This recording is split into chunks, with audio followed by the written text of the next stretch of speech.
Muito boa noite a todos. É uma grande honra e satisfação nós darmos início à segunda etapa do nosso segundo dia da Semana Acadêmica do curso de Educação Física da FMU, no qual nós estamos aqui vivenciando o InScience Day. O InScience Day, ele tem como objetivo aproximar toda a comunidade pertencente ao curso de Educação Física, bem como os nossos colegas de profissão do universo da pesquisa científica e da produção do conhecimento como um pilar de sustentação da formação profissional e da formação acadêmica de todos nós. Cabe dizer que esse projeto jamais seria possível sem o grandioso Escola da Saúde e Bem-Estar do Centro Universitário FMU, que com excelência acadêmica, presteza e cordialidade materializadas na figura do ilustre professor doutor Luciano Reolon, o nosso gerente da Escola da Saúde e Bem-Estar, que sempre demonstra ser um entusiasta e um grande incentivador das ações integrativas e de maior visibilidade ao tradicional curso de Educação Física da nossa instituição. Também cabe dizer que é indispensável o nosso agradecimento à equipe da coordenação de curso aqui da Educação Física, que de forma incansável e com uma conduta totalmente vanguardista, representada pelas figuras do professor mestre Tiago Ferreira, da professora mestre Cristiane Cassoni e do professor mestre Timóteo Leandro Araújo, que permitiram a concepção, o aprimoramento e a realização do projeto referido a esta semana acadêmica, o que conceitua ainda mais a relevância do curso de Educação Física da FMU, bem como da sua condição para a formação de melhores profissionais e de líderes que movem a nossa sociedade a um caminho de pura evolução. A partir da conotação dada a essa data importante dentro da nossa semana acadêmica, gostaríamos de agradecer imensamente a todos os nossos alunos envolvidos, a todos os inscritos pela honra da presença, participação e proximidade tão necessária nos dias atuais. Desta forma, eu passo a palavra ao nosso ilustre professor, mestre Tiago Ferreira, coordenador geral do curso de Educação Física. Olá, e aí, Lucas? Tudo bem, Tiagão? Tudo bem? Boa noite a todos os alunos. Eu estou com muita saudade de todos, vontade de abraçar todo mundo. Sintam-se abraçados, porque realmente a saudade que a gente está aqui é muito grande de vocês. E essa semana acadêmica reflete a nossa tão famosa e querida Semana da Educação Física, adaptada aos tempos que nós estamos vivendo hoje, por enquanto, que nós estamos nos tempos da pandemia, né? Nós estamos em pandemia. Então, a Semana da Educação Física se tornou a Semana Acadêmica. E a Semana Acadêmica, ela está repleta de atrações, assim como foi, assim como sempre é, e assim como será a Semana da Educação Física. Tivemos ontem o Fit Day, hoje o InScience Day, amanhã o Sports Day e, para finalizar, o Olympic Day. Então, gostaria realmente de convidar todos para que participem demais durante toda a semana, que aproveitem essa semana que foi feita para vocês, foi feita pensando em vocês, para fomentar conhecimento, para construir conhecimento, gerar reflexões e, no fim, por fim, se divertir, que é o que a gente mais gosta, com certeza. Então, mais uma vez, muito obrigado pela presença de todos. Aproveitem demais todas as palestras, aproveitem demais o evento. Estou com saudades. Um grande abraço e vamos para a nossa primeira palestra. Professor Lucas, pode apresentar o professor? Estou aqui. Vamos lá. Bom, para o nosso evento aqui no período noturno, eu gostaria, com muita alegria, de anunciar o nosso primeiro palestrante, ele, que é formado em Educação Física, pós-graduado em Fisiologia do Exercício e em Treinamento Desportivo, mestre pela Universidade Estadual de Campinas, doutor pela Universidade de São Paulo, pela Escola de Educação Física e Esportes, fez um pós-doutoramento na mesma instituição e também tem um pós-doutoramento na Universidade do Mississippi. ele que é o pioneiro na metodologia que envolve a restrição de fluxo sanguíneo aplicada durante o exercício. Pioneiro por se tratar do primeiro pesquisador no Brasil que faz pesquisa de ponta com essa área temática e que tem relevantes contribuições dentro da profissão. Além disso, ele também é orientador do programa de mestrado e doutorado da Universidade de São Judas, bem como é orientador do programa de pós-graduação em nível de mestrado da USP Leste, da nossa EASH. Eu gostaria de deixar com vocês o professor doutor Gilberto Cândido Laurentino. Boa noite a todos. Quero inicialmente agradecer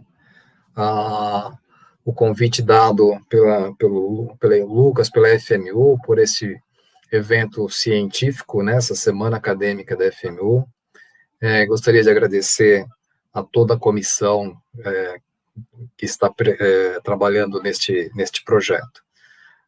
Eu vou falar de um assunto que ele tem sido bem recentemente, ele tem bastante ênfase em vários veículos que a gente tem aí de informação, principalmente no meio acadêmico, nem tanto no meio da prática profissional, que a gente precisa melhorar bastante essa comunicação, mas também fazer algumas orientações sobre essa metodologia que faz parte da minha linha de pesquisa já fazem 20 anos. Né? Então, eu vou falar um pouquinho para vocês sobre os aspectos gerais, né, do treinamento com restrição do fluxo sanguíneo, e depois, ao final, eu estarei aberto aqui para algumas perguntas, alguns questionamentos que vocês considerarem pertinente, tá bom?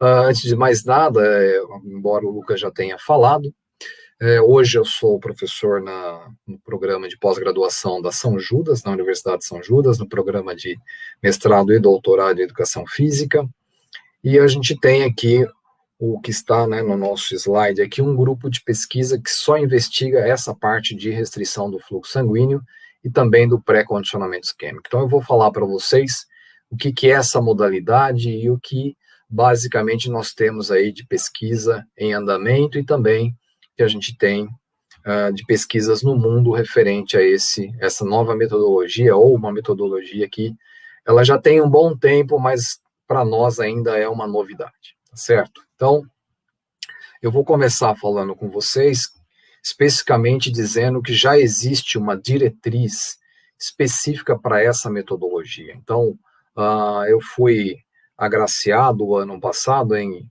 fazer parte dessa equipe de pesquisadores no mundo, no qual a gente criou aí basicamente uma diretriz, o que a gente chama, né, um guidelines, um position stand, na verdade, com relação à metodologia. Então, já existe, então, essa metodologia, ela já está praticamente aí, a gente tem todos os caminhos que os profissionais de educação física, os profissionais de fisioterapia, os profissionais da área da saúde, têm condições de aplicar essa metodologia, mas com muita moderação e muito cuidado. Tá? Então, esse é a nossa diretriz que está em 2019 na Frontiers, ok?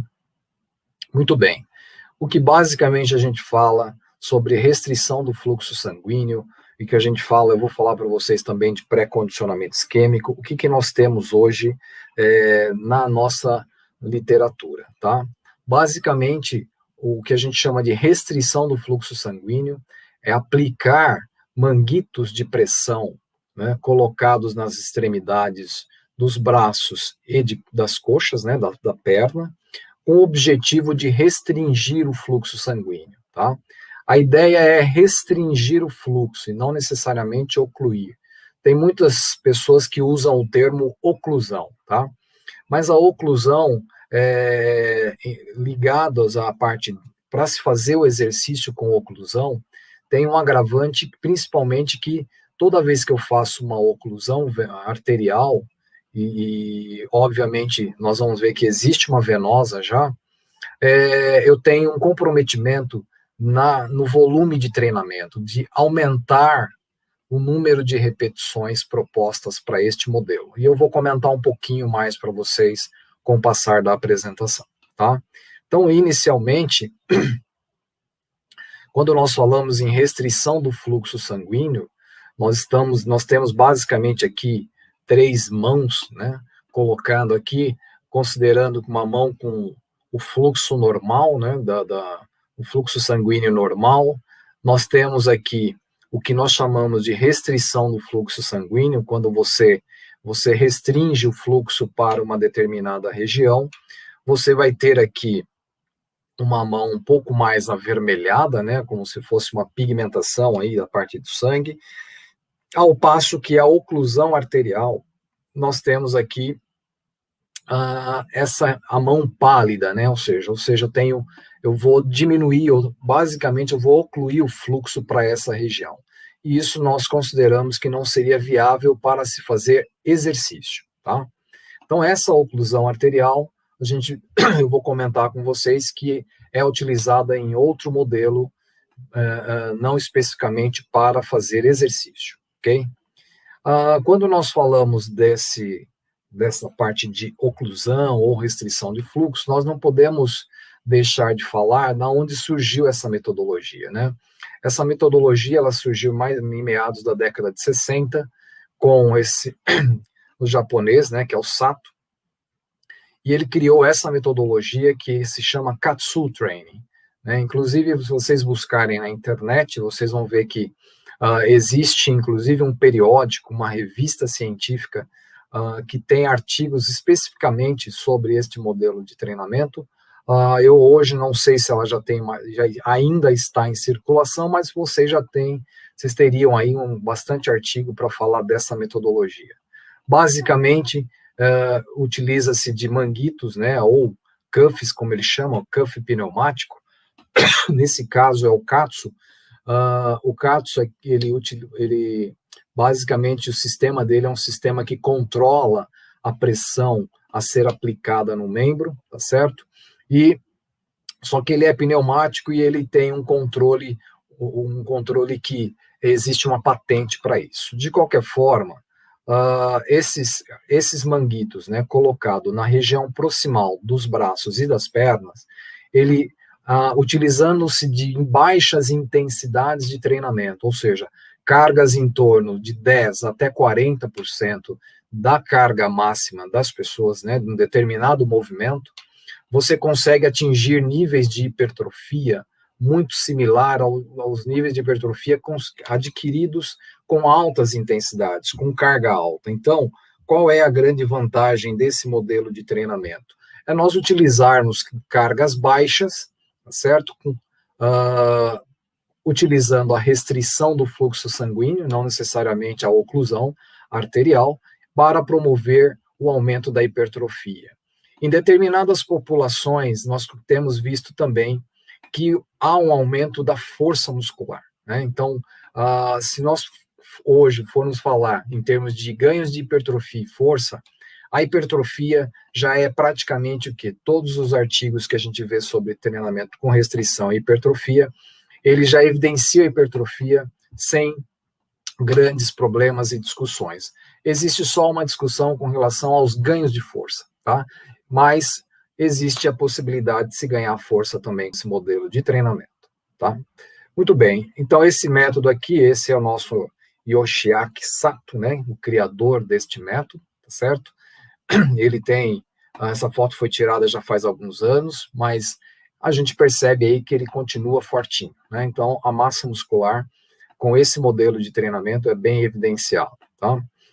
Muito bem, como que a restrição ela trabalha, né? Qual é o ponto crucial que a gente tem para a parte de restrição ou de oclusão que eu vou comentar com vocês, tá?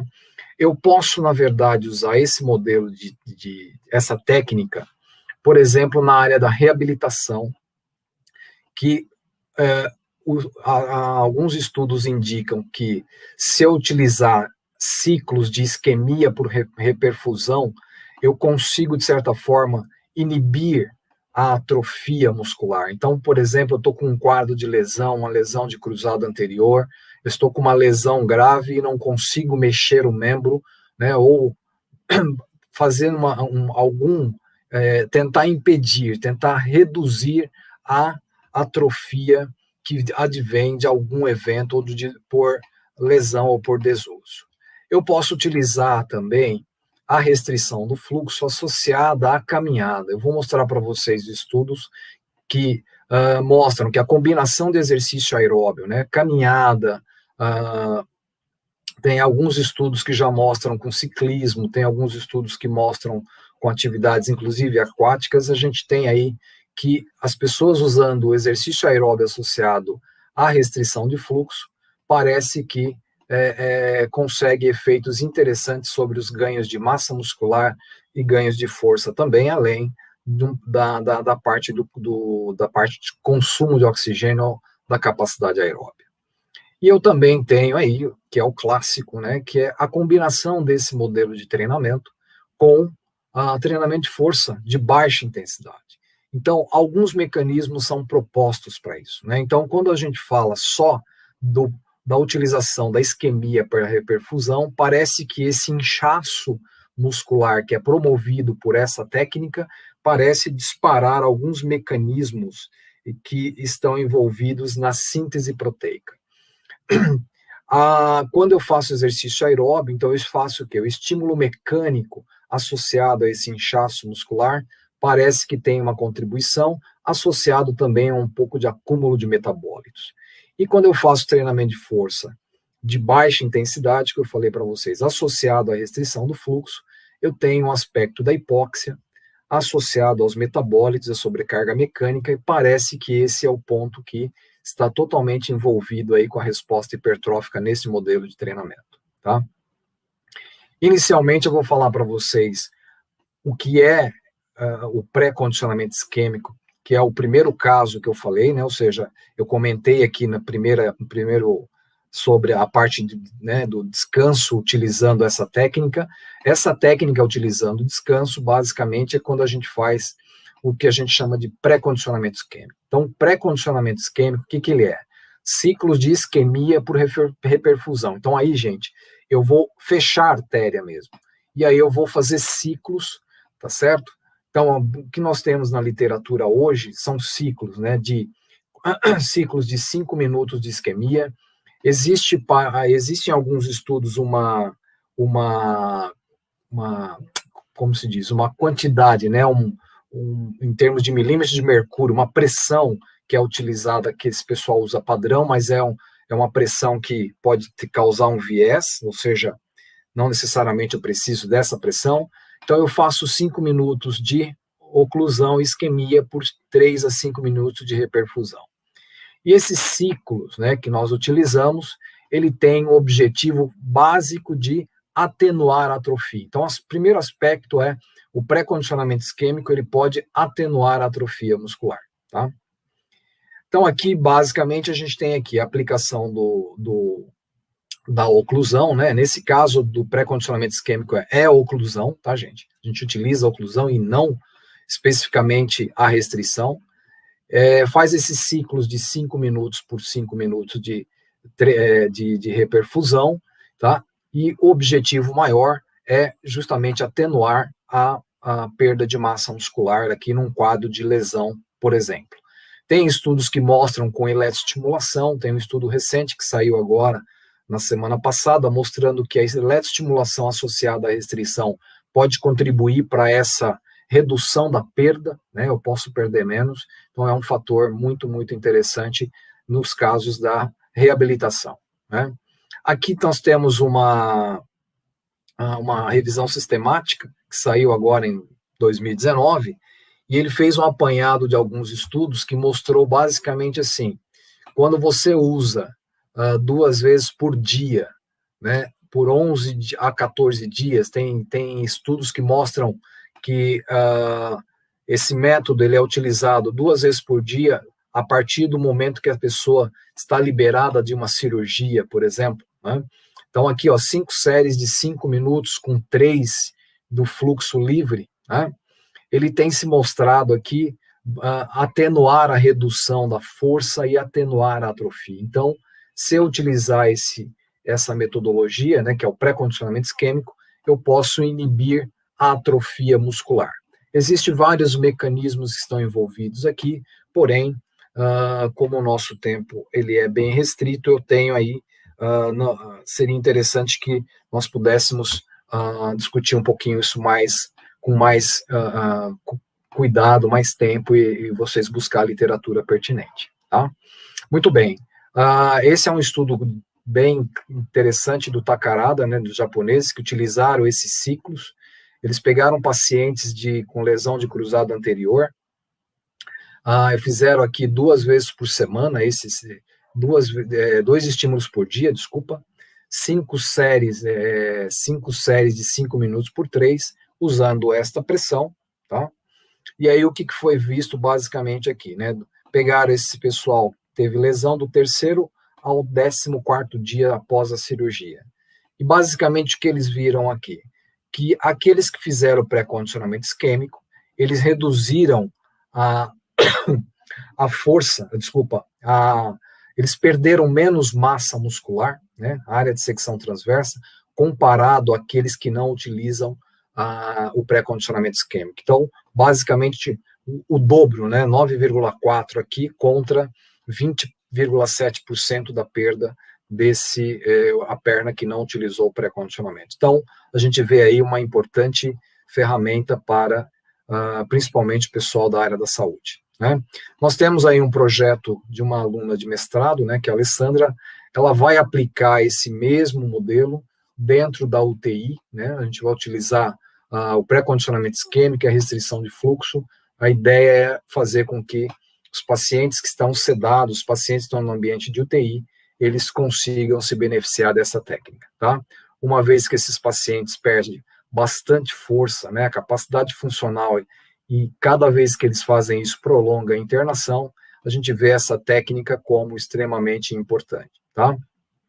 Já tem muitos, principalmente o pessoal da fisioterapia tem trabalhado com alguns modelos, né, dentro da UTI mesmo, para reabilitar essas pessoas, e tem utilizado cicloergômetro, utilizado alguns exercícios de mobilização, mas são pouquíssimos estudos que a gente vê o pessoal utilizar o pré-condicionamento isquêmico dentro do ambiente da UTI, tá? Muito bem, então aqui nós temos aí eu tenho o pré-condicionamento isquêmico também utilizado para outro fim, né, que seria o desempenho. Então eu tenho como aumentar o desempenho físico dos meus atletas pensando em utilizar essa técnica. Então esse aqui é um estudo que a gente está terminando agora, né, um mestrado de um aluno meu da IASH, da USP, que utilizou o pré-condicionamento isquêmico antes de aplicar chutes e golpes aqui fazendo um teste de séries de chutes no FSKT, né, um teste específico do Taekwondo. Basicamente, o que mostrou esse estudo aqui? Que quem fez o pré-condicionamento isquêmico fazendo não 220, que era aquela pressão que a gente tinha utilizado, mas utilizando 100% da pressão de oclusão, ou seja, na pressão de oclusão, essas pessoas que utilizaram pré-condicionamento antes de fazer os chutes, eles melhoraram 9 chutes a mais do que uma condição placebo e 7 chutes a mais do que uma condição controle. Então, o que basicamente esse modelo nos mostra? Que o pré-condicionamento isquêmico ele pode também retardar a fadiga quando feito pré-competição ou antes de você fazer qualquer atividade. É uma atividade condicionante, tá certo? Então, a gente tem aí o pré-condicionamento que pode ser utilizado na reabilitação e também pode ser utilizado para o desempenho de uma tarefa posterior, tá? Esse aqui, então, agora nós vamos falar especificamente da restrição do fluxo, tá certo? A restrição do fluxo, então, eu vou restringir o fluxo sanguíneo e não vou ocluir o fluxo. Esse é um estudo clássico, né, que a gente vê aqui em caminhada, esse estudo do EIB de 2006, que ele mostrou que se você caminhar com a restrição do fluxo, né, que seria fazer uma caminhada 2 vezes ao dia, de segunda até sábado, né, por 3 semanas, você fazendo ciclos de 2 minutos com restrição, 1 minuto de intervalo, ou seja, sem restrição, tá certo? Isso induziu um aumento de basicamente 4% na área de secção transversa da coxa e 7% no volume muscular. E também promoveu um aumento da força, tanto dinâmica quanto isométrica, e o consumo de oxigênio. Gente, vocês sabem que caminhada, né, a relação de caminhada e hipertrofia é praticamente zero.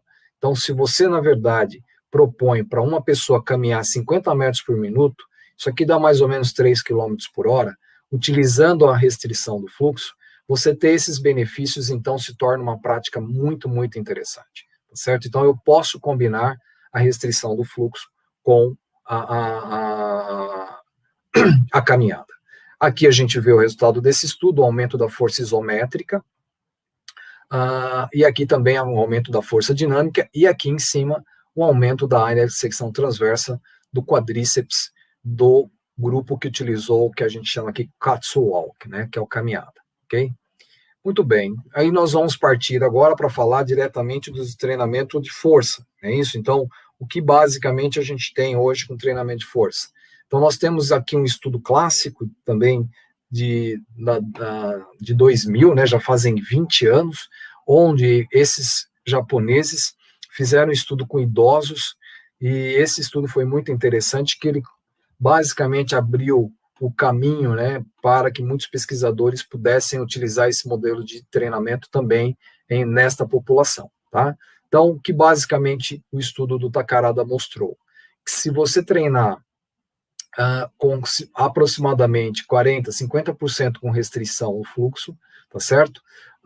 Você tem ganhos de força muito similar a grupo que treinou com carga a 80% de carga. Então, quem treina com este modelo pode conseguir resultados muito interessantes para os ganhos de força. Lembrando que essa é uma população idosa. Por outro lado, se eu fizer esse mesmo exercício sem a restrição, eu não vou ter mudança significante nos ganhos de força. Isso também foi evidenciado também para hipertrofia. O grupo que treinou 80% ganhou 20% de hipertrofia dos músculos do bíceps braquial, ao passo que a restrição do fluxo ganhou 18,4%. Então, em termos de ganho de força e hipertrofia, foi muito semelhante ou muito similar esse estudo do Takarada mostrou. E aí, o meu doutorado, basicamente, o que eu fiz foi ver se esse modelo de treinamento em jovens, né, quais eram os mecanismos que estavam envolvidos com esse modelo de treinamento. Então, esse aqui foi o primeiro estudo que investigou mecanismo cronicamente, tá certo? Tem estudos que investigaram mecanismos de forma aguda a partir de 2007, mas esse basicamente é um estudo pioneiro que investigou mecanismos sobre o porquê a restrição do fluxo com carga de 20%, você tem aí um aumento de força e hipertrofia muito semelhante à carga de 80%, tá? Então, esse foi o estudo do meu doutorado, que nós mostramos isso, que os ganhos de força foram muito similares entre esses modelos de treinamento, o restrição e o carga alta, e a hipertrofia também. Então, isso com jovens, a gente tentou explicar o mecanismo. Qual é, basicamente, o mecanismo que nós explicamos? Que a miostatina, então eu fui pelo caminho da miostatina, a miostatina é uma proteína que ela inibe o crescimento muscular, e o que nós percebemos aqui no estudo foi que as concentrações, ou melhor, a expressão, isso foi no músculo, tá? Nós fizemos biópsia muscular, a expressão da miostatina foi reduzida tanto no carga alta quanto na restrição do fluxo a 20%. Então, nós chegamos a, basicamente, explorar mecanismo. Tem outros estudos que têm explorado mecanismos já, tá certo? Mas é importante destacar que essa similaridade tem alguma relação com o aspecto da síntese proteica ou bloqueio ou atividade do crescimento muscular. Bom, o que nós temos basicamente hoje no dia a dia é treinamento utilizando bandas elásticas. Então, assim, hoje, para a prática do dia a dia, pessoal, a gente vai fazer o quê? Os modelos que nós utilizamos para restringir o fluxo, nos modelos que foi utilizado, né, nos estudos, são modelos que utilizam manguitos de pressão, né? E esses manguitos de pressão, na vida real, eles ficam um pouco difícil de você conseguir levar isso diretamente para a academia, para o parque, para o clube. Então, tem alguns estudos já propondo o uso de bandas elásticas para fazer este treinamento, tá? Então, aqui, esse modelo é chamado de Practical Blood Flow Restriction, que praticamente é uma restrição prática, onde coloca-se essas bandas elásticas na região proximal, tanto das coxas, né, quanto dos braços, aqui na região das axilas, para restringir o fluxo sanguíneo, tá? Esse é um estudo que foi feito, né, por esse pesquisador, né, o Lenick, que é um pesquisador no qual eu fiquei lá nos Estados Unidos com ele por 1 ano, trabalhando em cima deste modelo, tá certo? E aí, basicamente, que começaram os ensaios em meados de 2009. Ele viu que treinar com essas bandas elásticas pode dar um efeito muito similar aos manguitos de controle de pressão, tá certo? Esse estudo feito em 2013 mostrou que essa técnica pode ser implantada, né? Nós temos alguns estudos já crônicos também, mostrando que, através de uma escala de percepção de aperto, se você apertar esse manguito, né, essa banda elástica, ou esse elástico, numa pressão moderada sem causar dor, parece ser interessante para levar a um aumento da hipertrofia muscular, principalmente aí em populações que não têm condições ou locais em que eu não posso utilizar os manguitos de pressão, ok? Por exemplo, esse estudo aqui feito com um bodybuilding que tinha uma fratura na região do joelho, tá certo? Ele estava perto de competir, ele estava com uma fratura, ele fez o treinamento com restrição do fluxo aqui, utilizando essas bandas elásticas, e aqui, depois de 10 dias que ele fez treinamento, a fratura já não estava mais presente. Então, é difícil explicar qual é o mecanismo pelo qual você teve mudança aí na estrutura óssea com relação a esse modelo de treinamento. Mas, só para mostrar um estudo de caso que a restrição de fluxo, utilizando essas bandas elásticas, pode ser interessante também, tá? Muito bem, tem alguns estudos com algumas patologias, né, ou algumas doenças, acho que melhor o termo utilizar é este. Temos um aluno meu de mestrado, o Rodrigo, que está querendo investigar essa técnica para quem tem osteoartrite, ou seja, uma doença articular, né, por degeneração óssea. Então, tem alguns estudos já que mostram a restrição do fluxo aplicada.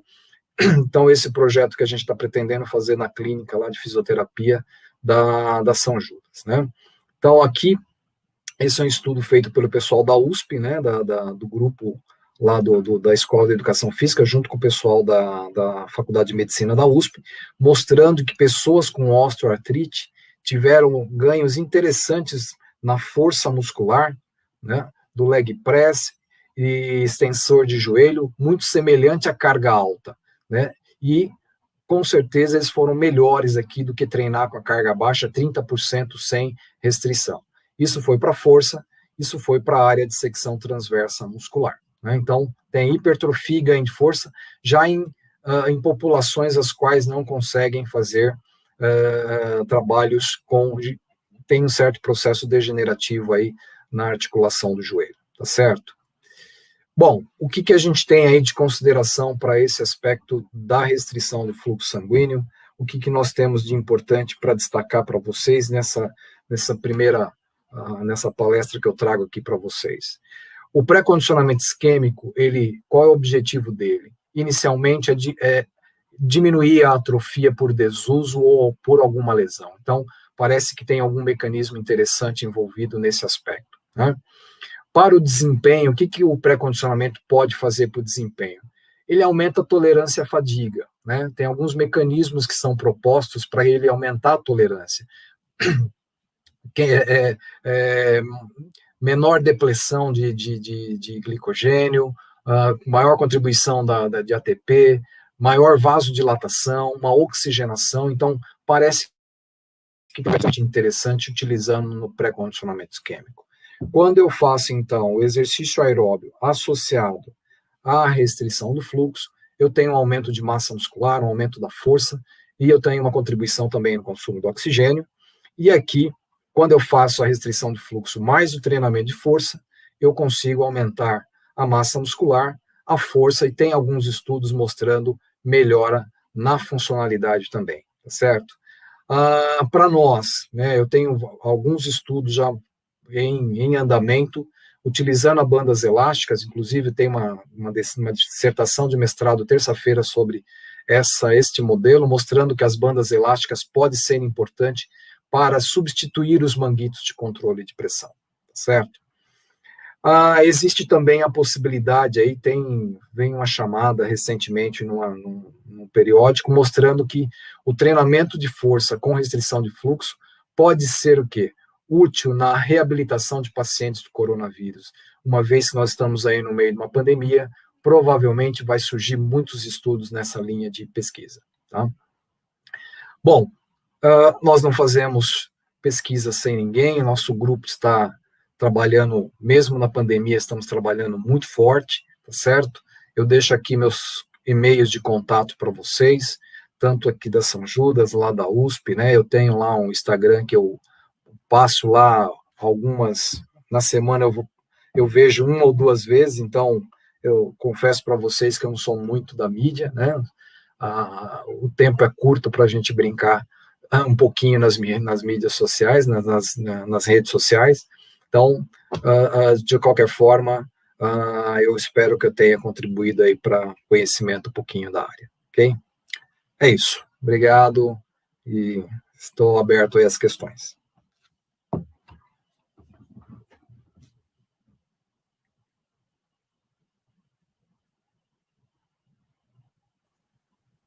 Olá, professor.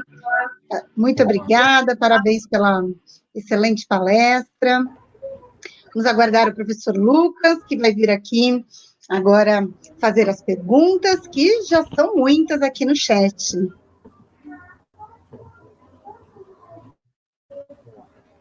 Todos me ouvem aí, gente? Ou a minha internet parou? Eu acho que a minha internet parou, hein? Grande Giba. Bom, primeiro eu gostaria de agradecer ao professor Gilberto pela brilhante palestra, abrindo aí os trabalhos do período noturno, agora atendendo às questões de interesse aqui do público. Giba, tivemos quase 300 telespectadores. Eu vou abrir aqui o espaço para algumas perguntas. A primeira pergunta levantada foi a pergunta do Kenzo. O Kenzo questiona se lutadores podem usar o pré-condicionamento antes da luta ou antes de alguma situação que envolva a competição, o combate, ou se isso seria considerado algum tipo de trapaça, algum tipo de fator proibitivo quanto a regras, né? Se os caras poderiam usar isso antes de uma luta. Olha, Kenzo, né? Olha, Kenzo, eu vejo que, por exemplo, quando os atletas do atletismo, eles vão, antes de aquecer ou no aquecimento, eles vão aos seus locais, né, e treinam força, por exemplo, eles estão muitas vezes fazendo uma preparação, que é uma preparação condicionante para a sua prova, para a sua competição. O que basicamente, o que nós fazemos é criar alguma possibilidade para que os atletas possam se beneficiar disso, né? Se eu pensar nas lutas, e principalmente numa sequência de lutas, se o meu atleta ele puder, se tiver menos, a possibilidade dele fadigar menos para cada combate, eu vejo que é algo extremamente importante e não seria... Ele, na verdade, ele não está utilizando nenhum recurso ilícito, né, para que ele desenvolva a sua tarefa principal, né? Então, vejo que é muito importante a gente levar essa informação para o pessoal das lutas em geral, ou quem faz competição nesse nível, tá certo? Utilizando o pré-condicionamento químico como um estímulo pré-condicionante para uma tarefa que você vai usar posterior, tá? mas não considero de modo algum uma trapaça de jeito nenhum, tá certo? Bom, o Rafael também fez uma pergunta aqui. Ele pergunta se a oclusão só é aplicável para o alto rendimento ou para todos os indivíduos que praticam atividade física. A oclusão, na verdade, eu vou colocar como uma restrição, tá? A restrição do fluxo sanguíneo, ela é uma técnica alternativa e a gente precisa saber usar. Eu acho que o mais importante para nós por exemplo, eu vou dar 2 exemplos assim. Às vezes eu tenho alunos que não conseguem trabalhar com pesos elevados, né? Com uma sobrecarga mecânica elevada. Então eu vejo, essa pessoa às vezes quer ganhar massa muscular, quer ganhar um pouco de força a mais. Eu vejo que para essa pessoa é muito interessante utilizar a restrição, porque a sobrecarga mecânica sobre as articulações vai ser menor, e eu posso me beneficiar, essa pessoa pode se beneficiar do aumento da massa muscular para o objetivo que ela tem, né? Então não vejo problema, né? Inclusive, eu vejo essa técnica sendo muito mais utilizada para os aspectos de saúde, especificamente, do que especificamente para o alto rendimento. No alto rendimento, o que eu vejo que é extremamente importante, por exemplo, o uso do pré-condicionamento isquêmico pode ser interessante, e no alto rendimento tem uma coisa que é muito interessante, que tem alguns estudos indicando que esse tipo de treinamento pode te dar mais tolerância à fadiga, né? E se eu quero aumentar o volume de treinamento, parece-me que é uma estratégia interessante poder utilizar um volume maior. Por exemplo, você pegar um início de temporada, por exemplo, né? Você condicionar, aumentar a massa muscular dos seus atletas de forma rápida, logo no início da temporada, por exemplo, né? Ou seja, os ganhos de massa muscular é muito rápido o ganho de massa muscular. Vocês vão ver que os estudos com restrição do fluxo, eles são muito curtos, são estudos de 2 semanas, estudos de 3 semanas. Então, você consegue ter um volume muscular muito rápido, tá certo? O que demoraria um pouco mais se você fizesse os treinamentos convencionais. Bom, eu vou tentar otimizar aqui, gente, as perguntas até em função do tempo. Eu vou tomar a liberdade para cruzar aqui as perguntas do José, da Carla e da Milena. Eles perguntam o seguinte: se há alguma contraindicação para o uso da restrição, quais são as aplicações para doenças crônicas não transmissíveis, como diabetes, hipertensão e outras situações desta natureza? E quais seriam as possíveis implicações também do uso na prática para indivíduos que foram acometidos por AVC e até por casos de outras patologias, como a fibromialgia? Várias perguntas, hein? Eu vou tentar aqui. Primeiro aspecto é assim, pessoal, das doenças de uma forma geral, que a gente vê que uma das grandes preocupações com a restrição é que a restrição ela tem esse aumento dos metabólitos, ele pode induzir um aumento na pressão arterial enquanto você faz a restrição, tá?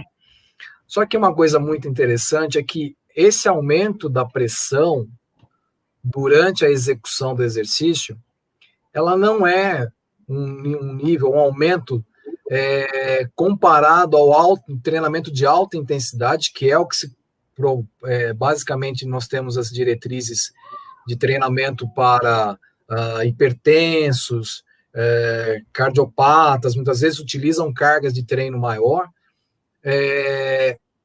Agora, tem já estudos, né? Inclusive eu acabei de fazer a revisão de um estudo que fez treinamento com restrição com 6 meses de renal crônico, ou seja, renal crônico é o símbolo da pressão alta, ou seja, não tem, né? E aí o que aconteceu? Após esse período de 6 meses de treinamento, a pressão dessas pessoas que tinham renal crônico, a pressão arterial, tanto sistólica quanto diastólica, diminuiu bastante.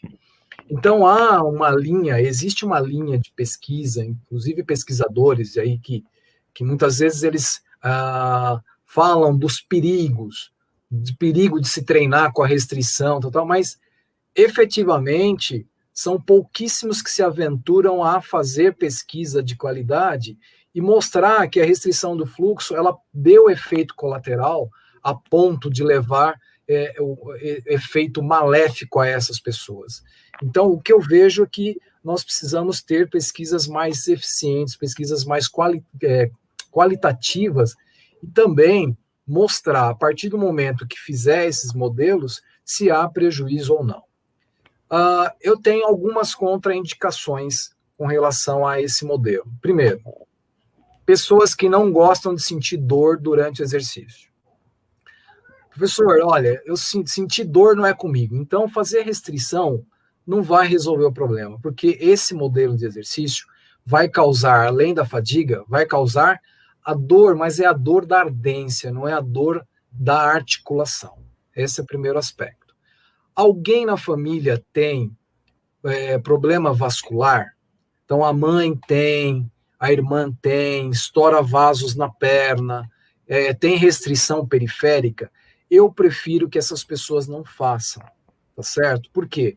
Você pode ter, nós já tivemos casos de algumas pessoas que usaram e estouraram o vaso, estouraram os vasinhos na perna, mas por quê? Porque não avisaram e também porque tem na família, tem casos de pessoas que têm varizes. Então, eu, de certa forma, contraindico esse aspecto. É mais ou menos hoje a gente pensar num paciente de COVID. O paciente de COVID, ele tem formação de trombo, tem muitos pacientes que estão com trombose, tá certo? Quando eu falei para vocês sobre COVID, né, eu não colocaria num estudo meu para reabilitar ninguém com a restrição do fluxo de pessoas ou pacientes que tiveram COVID e tiveram o quê?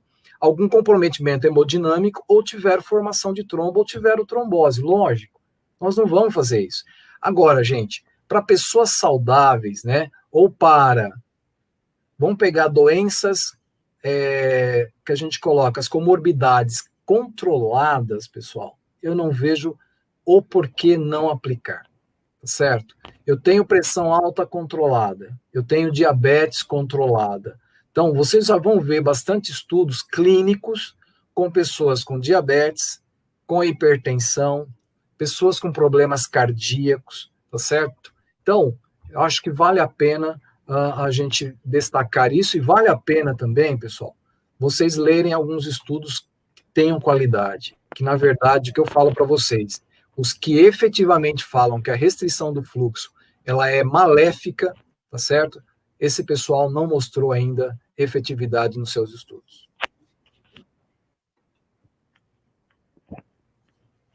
Muito bem. Bom, pessoal, o tempo urge, nós temos uma sequência aqui a seguir e acredito que grande parte das perguntas aí foram devidamente esclarecidas.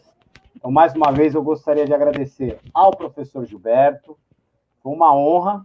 Eu nem preciso ficar falando muito aqui o quão importante foi a sua fala nessa palestra e o quão importante é a sua presença na minha trajetória particular também. Eu digo que grande parte das conquistas que a gente obtém, ela também é conquistas com grande mérito aí pela ajuda dos amigos e dos colegas de profissão. E eu só tenho a agradecer e a me comprometer com você, Giba, de fazermos aí o melhor trabalho possível e de, com certeza, tentar estimular cada vez mais pessoas a se aventurar no nosso universo aí de práticas científicas de qualidade, com uma condição de melhorar a nossa profissão quanto ao seu exercício e quanto à sua qualificação profissional. Então, desde já, obrigado mais uma vez. Pessoal, fica aqui um convite para vocês seguirem o professor Gilberto nas redes sociais, entrarem em contato por e-mail com ele para conhecer mais das atividades do grupo, certo? E gostaria já de estender um convite para todos, para acompanharem a nossa próxima atividade, que vai ser um bate-papo com relato de experiência de 2 alunos aqui do programa de iniciação científica orientados por mim, e passo a palavra para o professor Tiago. Professor Gilberto, muito obrigado mais uma vez. Eu li alguns trabalhos do senhor, quero falar que o meu tema de mestrado foi sobre pré-condicionamento isquêmico. Publiquei um estudo na Medicine in Science, no Sport and Exercise, um pré-condicionamento isquêmico e natação. Aprendi muito aqui na palestra, muito legal. E agradecer imensamente pelo conteúdo, da forma didática, simples e direta com que você passou um tema tão difícil, um tema tão complexo, que é a restrição, oclusão e o pré-condicionamento isquêmico. Parabéns, professor, muito obrigado de verdade por esse deleite de conhecimento. Os nossos alunos aqui estão adorando, pedindo o seu Instagram, achando que está brilhante. Parabéns mesmo, professor, a gente fica muito feliz de verdade, e para mim é uma honra. Eu que agradeço, como eu sempre falo, ultrapassar os limites, as barreiras da instituição, da universidade, ela tem que passar, tá certo? Os alunos precisam ter essa ferramenta na mão, né, para utilizar mesmo, que eu falei, usar com moderação, não é isso? Acho que a gente que é importante, e isso faz com que os nossos alunos se interessem cada vez mais pelo exercício, não só por essa técnica, mas eu falo exercício de uma forma geral, né?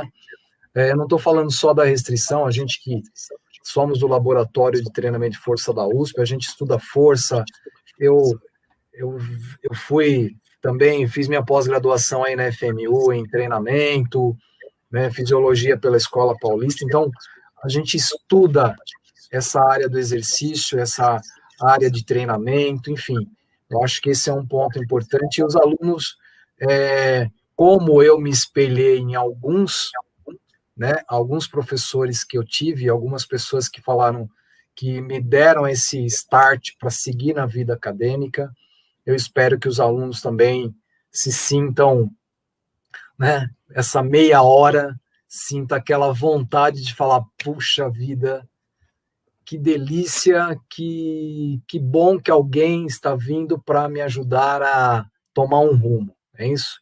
Então, eu que agradeço e espero que todos os nossos alunos e todos que participaram aí aproveitem bem do que a gente passou, tá bom? Obrigado pelo convite de todos aí. Nós que agradecemos, tem uma palavra aqui que realmente traduz a palestra, da Cibele, inspirador, professor. Muito obrigado mais uma vez, realmente foi fantástico. E, pessoal, daqui a 6 minutinhos, para ser mais preciso, vamos para outra sala, porque lá, como o professor Lucas disse, vai ter um bate-papo com os alunos de iniciação científica.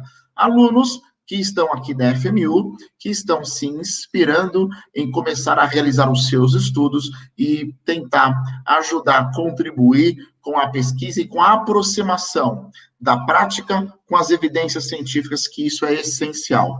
Professor, mais uma vez, muito obrigado. Alunos, um beijo, estou com saudades e até a próxima. Até a próxima, obrigado a vocês. Tchau, tchau.